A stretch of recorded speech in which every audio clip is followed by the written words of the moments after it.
the key to your value, you've given it too long to people who it doesn't belong to. The only person your value truly belongs to, or the merit of it, is yourself. And if you have nothing to merit yourself on with your own proximity and in your own reality, you will fall for false idols. So if you don't have a moral compass that's your own, or you don't have virtues that are your own, or you don't have boundaries or ideas of what your life and the paradigms of your life is about, as in what you stand for, what is right and wrong in your mind, or not even so deeply as what is right or wrong, but just as basic as what you want your life to look like, what you want your reality to be, what you want your manifestation of your reality to be, you will find worship in something else. We have gone through centuries of time finding things to worship, different gods, money, ideas. And the reason that you care so much why he didn't text you back, or that he's watching pornography instead of choosing you, is because you are giving the merit to his perception of you, as opposed to giving the merit to yourself and wondering if you even like him or her. Do you even like that person? Because we're always dancing from the frame of, do they like me? What does that behavior mean? They didn't call me back. They're watching these naked people online as opposed to wanting to do it with me.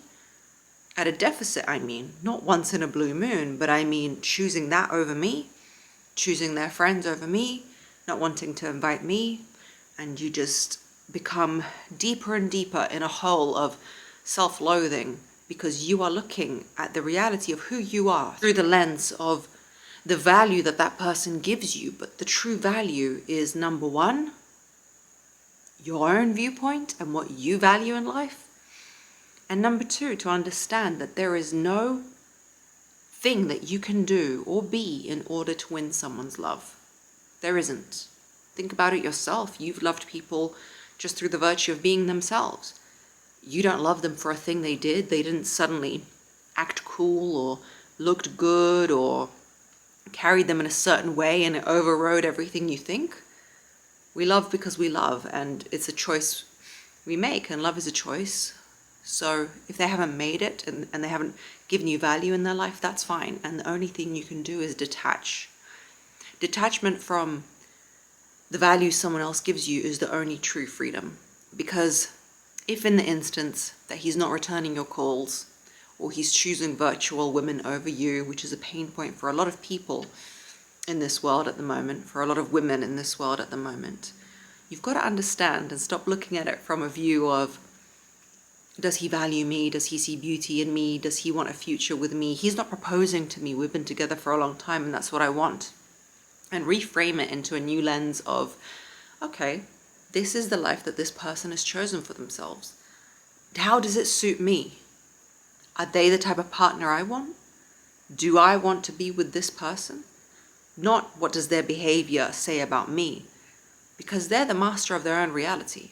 Their behavior says nothing more about you than a person you don't know says about you. That's their own reality. If you have chosen to be with somebody who doesn't return your calls, doesn't want to marry you when it's important to you, chooses virtual women over a real relationship, then my love, it says more about your relationship with yourself and your lack of boundaries and virtues and ideas of who you are and who you want to be than it does about him. Because he's got his right to create the life he wants. And funnily enough, he's creating the life he wants. If he goes out drinking with his friends and partying, and you're constantly asking him to stay home, and he's not doing that, that's because he doesn't want to. He's enjoying the life he's actively cultivated. But you, as the one who's attached to someone who's not attached to you, you as the codependent, are the one who's creating your value out of their reaction to you. When in reality, you should look at that person from a detached sense and say, wow, I've got one lifetime to live on this planet. what is the ideal scenario? What is the manifestation of my reality? Because everything I'm looking at now was once a fragment in my mind and something that I decided to do. In fact, everything you're seeing on this screen, somebody imagined first. This TV, someone imagined and they made happen. This sofa, this wall, everything here was a manifestation in someone's mind. So don't forget the fact that this thing that you're having with this person is a manifestation in your mind of how you ought to be treated.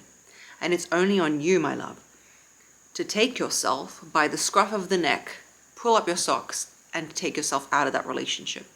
And you constantly want to change him, don't you? You want to tell him to come home on time. You want to tell him to stop watching the virtual women and be with you. He doesn't want to.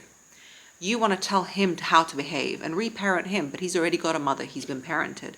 So you want to reparent him. You've got basically a foster son. Instead of parenting the person who actually needs the parenting, and that is you. You need to reparent yourself. You need to soothe yourself. And you need to give yourself the love that you didn't get, or the gap that is missing. And work on yourself. And look at him with a detached sense of his behavior is not a value proposition to me. His behavior is just his behavior. And now it's up to me, being the Simon Cowell of my own life, to judge whether he gets to be on my American Idol. And if he's there not returning my calls, partying with his friends, and not interested in me, then there's no hard feelings. But he just doesn't get to exist in my reality. Because he doesn't match the value that I've given to myself. Now, if you're a man watching this, reverse it. When I say he, imagine she, reverse it. So now the reality doesn't match. And when the reality doesn't match, the brain does a wonderful thing. It either tries to match the reality or it matches your self-thoughts about it. So you've got to do one of two things. If you think you're a valuable person and you want to love yourself and you want to have a good life, good in whatever capacity that is, and this person's with you not treating you correctly, you can do one of two things. You can remove yourself from that situation so your value matches your actions. I'm valuable. They don't value me. So now I'm going to take my valuable self away. My valuable, spicy, sexy self away. Or if you stay, your brain will do a wonderful, wonderful service to you because it wants your reality to match, because it doesn't want to make you feel crazy in this world. It's doing a really good service to you. It's going to take your value down for you, so that your reality matches. This person doesn't value me. I'm not valuable. Everything matches. You need to remove the person who doesn't match your reality and not try and change them. And don't let it break you, because detachment is the key to knowing that what they have chosen for themselves, their lifestyle, their lack of connection, their virtual realities, people they're talking about online, the women that they're following, is their choice and no reflection on you. The only reflection that's going to happen is if you choose to stay with them. If you choose to stay with that person. And if you do choose to stay, then accept it with an open heart. Accept them for who you are and who they are with an open heart, without delusion, without coercion, without control. Accept them, because at the end of the day, it's your choice to be with them. Come from a position of power when you make choices, as opposed to a position of victimhood, and stop talking of it like it's a non-choice. So if you're with this man who's disrespectful and, mildly disrespectful, I don't mean insane things, but I mean, doesn't return your calls, doesn't particularly like you, follows other women, flirts with them, accept it with your chest out. Accept it that this is the type of man you want to be with. In those old 1950s cartoons where they're like, oh, that's my Jerry. He's crazy, my Jerry. Accept it like that. Put yourself behind your choices. Because if you don't, and you act the victim, and you let their perception of you dictate how you see yourself, that is where it deprecates who you are, and you begin to start to match that reality. Your brain will help it match.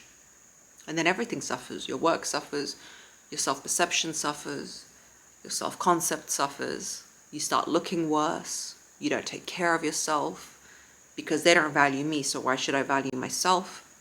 But my number one advice would be to detach and to not be in the role of the auditionee, but to be in the role of the judge. That's their life choices. That's how they choose to conduct themselves. It's of no reflection on me. And now I don't want to be with that. Do you want to be with that is the question. Guys, thanks for watching. I appreciate all of you who subscribe. I hope this gave you some food for thought. If you like this type of content, watch my videos on self-concept, attachment, detachment. It could help you. And if not, then we could just spend some time together. See you on the next one. Love you lots like Cherry Tots. Bye.